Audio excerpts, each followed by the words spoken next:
lorsqu'on médite un petit peu à l'intérieur de nous, quand on se regarde à l'intérieur de nous, on se rend compte qu'on est, à l'intérieur de nous, il y a des volontés qui sont complètement différentes. On aspire tantôt dans la journée à être comme Rabbi Shimon Bar Yochai, à être comme le Baal Shem Tov, à devenir des grands tzadikim.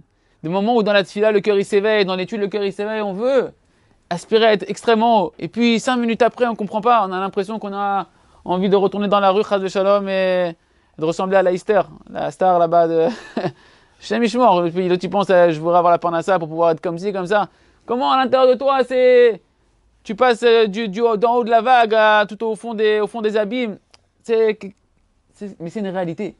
C'est la réalité qui est à l'intérieur d'entre nous, de chacun d'entre nous. Et Rabbi Nathan il nous dit, dans l'écouter à la chôte, que tous ces changements qu'on a à l'intérieur de nous, de vouloir une fois le bien, de vouloir une fois Chas Shalom le mal, et encore une fois le bien, et Chas Shalom encore, je veux encore une fois le mal, j'arrive pas à me stabiliser, ça entraîne à l'intérieur de l'âme une faiblesse.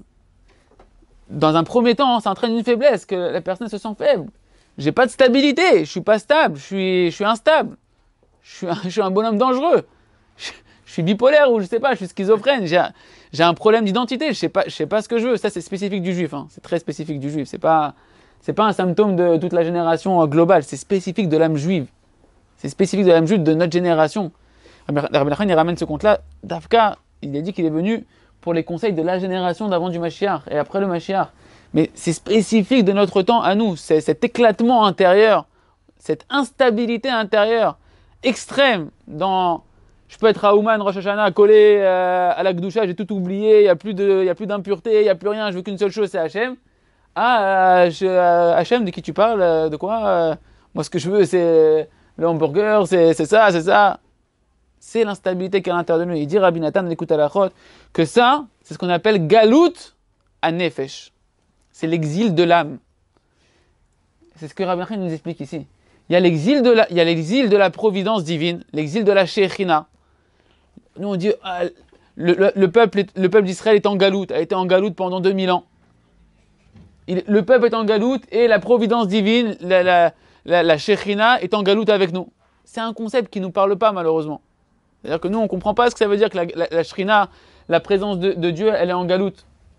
Rabbi Nathan nous dit, il y a cette notion-là de la présence de Dieu collective qui est en galoute, que la conscience divine elle est complètement abandonnée, qu'on ne pense pas à Kadosh Baruch Hu, qu'on ne parle pas d'Hachem, qu'on ne vit pas avec Hachem, qu'on ne voit pas à Kadosh Baruch Hu dans chaque instant de notre vie. Ça c'est de manière générale. Me dit Rabbi Nathan, il y a la galoute de l'âme, la galoute individuelle. Ta galoute à toi, comme on dit aujourd'hui dans la génération, c'est la galoute on dit. Je suis dans la galoute, je suis dans la galère. C'est un abus de langage qui est rentré dans la communication, mais c'est pas pour rien. Si Hachem il fait qu'on dit aujourd'hui c'est la galoute, c'est parce que mamash, on est dans la galoute tout seul. C'est-à-dire que nous-mêmes, tu peux être dans une Ferrari, te sentir dans la galoute. Ok, 2 minutes c'est marrant, mais au bout d'un mois, 2 mois dans ta Ferrari, tout seul au fond de toi, te regarder dans ton pare-brise, tu dis c'est la galoute quand même. Franchement, même avec la Ferrari, je me sens pas bien. Il y a une galoute à l'intérieur de l'âme. Et c'est quoi notre travail à nous?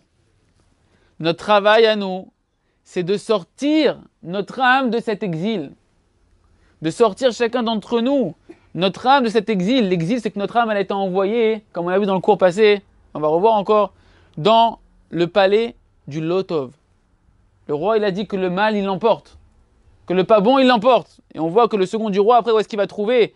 Après maintes et maintes recherches, où est-ce qu'il va trouver la princesse? Dans le palais du mauvais roi. Le palais de l'impureté. Le palais du Yetzer Hara, du mauvais penchant. Le palais des mauvais désirs. Le palais de notre génération. Là-bas, notre âme, elle a été envoyée. Là-bas, notre âme, elle a été envoyée. Et nous, notre travail, c'est d'aller la ramener de là-bas. C'est le second du roi. Il doit aller ramener la princesse, la chercher, la ramener où ça? Dans le palais du roi, à la maison. On doit se ramener à la maison. On doit se ramener à la maison. C'est quoi la Géoula? Ça, c'est la galoute. Se sentir complètement éclaté, ne pas savoir ce que je veux le bien, je veux le mal, je comprends pas, etc. Ça, c'est la galoute. C'est quoi la Géoula? La Géoula, la vraie Géoula individuelle et à la dimension après collective, c'est lorsque toutes nos volontés, toutes nos pensées, tout notre être, y converge vers un seul but. Une unité, comme on dit Shema Israël, Hachem Elokeinu, Hachem Echad. Dieu, il est un. Mais toi aussi, tu dois arriver à l'intérieur de toi d'être un. De plus être une fois, je veux être Yaakov, une fois, je veux être Esav. Chas de Shalom. C'est comme ça, c'est la Metsiout. Rachel, elle avait en elle Yaakov et Esav. Vous savez que c'est marqué que les Imaot, les matriarches, elles représentent la Shechina. Elles représentent la présence divine. Et c'est quoi l'image? Dans la présence divine, qui est en réalité la collectivité de toutes les âmes de chacun d'entre nous du Ham Israël, alors à la fois il y a Yaakov, et à la fois il y a Esav qui veut sortir. Tu passes devant le Beth Midrash, il y a Yaakov qui veut sortir. Tu passes devant le Beth Avodah Zarah, Chas v'Shalom, il y a Esav qui veut sortir. Ça veut dire que dans notre âme, il y a ces deux entités-là. C'est quoi la Géoula? D'arriver à unifier nos pensées, nos aspirations, nos volontés à l'intérieur, qu'elles arrivent à un seul but. D'avoir une seule volonté, une seule pensée, c'est quoi? Je veux me rapprocher d'Akadosh Baruch Hu. C'est ça la Géoula. Manu, tu entends, c'est quoi la Géoula? C'est pas juste chanter c'est la Géoula, il n'y a rien à comprendre, c'est la Géoula. Il n'y a rien à comprendre, c'est la Géoula. Mais c'est quoi ta Géoula? C'est quoi? C'est quand tu vas sentir que tu commences à arriver en Géoula, c'est quand tu arrives à l'intérieur de toi à de plus en plus ne vouloir qu'une seule chose. Ne plus être deux, ne plus être deux entités, d'être une seule volonté. Je veux que me rapprocher d'Akadosh Baruch Hu. Je veux qu'une seule chose dans ma vie, à chaque instant de ma vie, je veux que Akadosh Baruch Hu, je veux que la Torah Akdosha, je veux que ressentir l'amour du Ham Israël, l'amour de toute la création, de chaque créature. Zé Ardout, ça c'est l'unité à l'intérieur de soi.